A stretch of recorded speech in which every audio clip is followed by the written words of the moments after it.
Now we're going to be going to go ahead and inspect some personal protective equipment.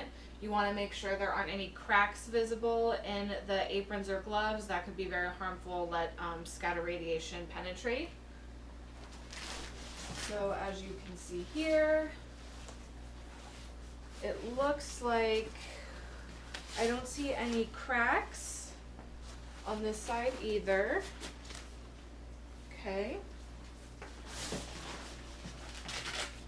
Go ahead and look through the thyroid collar. I don't see any cracks in there as well. And these are some gloves. These look really great. No cracks, no rips.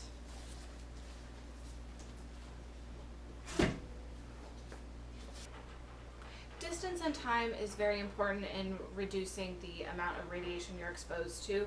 In regards to time, we're talking about taking as minimal x-rays as you can, which means decreasing your retakes on the images, making sure that your settings are set correctly the first time and that your positioning is correct.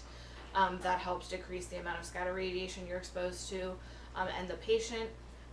And also using the fastest possible time with the lowest MAs to get the diagnostic image. With distance, you want to be as far away as possible from the x-ray machine while you're taking an x-ray, and that would really help with decreasing scatter radiation exposure. If you need to manually restrain during taking x-rays, make sure you have all of your protective gear on and try to be as far away from the x-ray as possible. The reason that even if you have lead gloves on, your hand should still not be in the primary beam is that even with the protective gear on, the primary beam is only decreased by 25%. So that's why it is very important not to have any part of your body in the primary beam, even if you do have protective gear on. Because even with your protective gear on, you are still exposed to that radiation. For the technique chart for the cradiocondylar radius ulna view, we're going to be doing the feline. So I need to go ahead and change my KVPs to 76 and MAs to 3.2. Okay, there we go. And then for the MAs, I think the 3.3 will be the closest that I can get it. For the VD pelvis hip film, we went ahead and did it on a canine. So I will go ahead and find the pelvis. He was under 20 pounds, so I'll just need to go ahead and change it to 60 and then to the MAs to 5.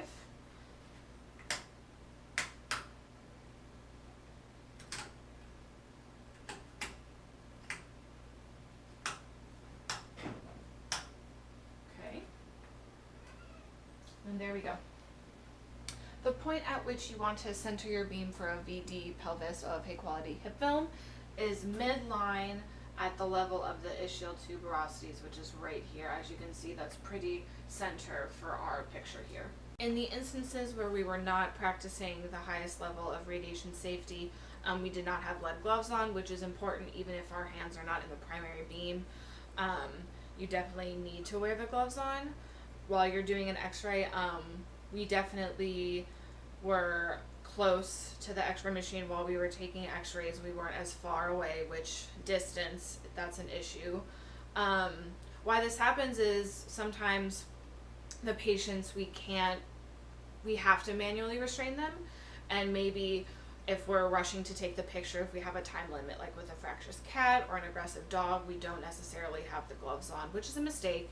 And in the future, we definitely will try to implement using the sandbags to restrain the patients if we can't sedate them, or making sure we have all of our gloves on, our thyroid collars, the correct apron while we're taking the picture, and only taking the pictures we need, making sure we're centered on the right part, making sure we're getting everything we need in that film the first time. It's definitely important to make sure you're practicing with the highest level of radiation safety, because extra radiation penetrating your body is not healthy at all. It can really affect your reproductive cells, your skin cells, all of your body systems. It is very dangerous, so we will definitely try to implement higher safety radiation safety.